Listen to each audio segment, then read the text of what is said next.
Hello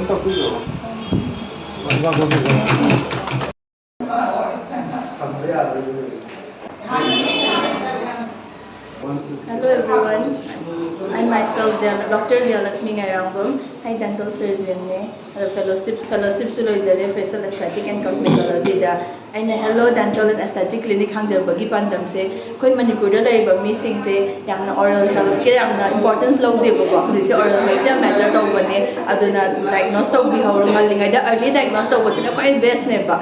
Aduga ang nasisa phangada facilities sing haragadi all every kind of dental treatment phangani. Aduga aesthetic oina di botox, hydra filler, hydra facial, adigi filler phangani. Aduga inaugural offer oina su ay thama consultation fee lawjaroi aduga treatment kudimagda 30% off pijagani.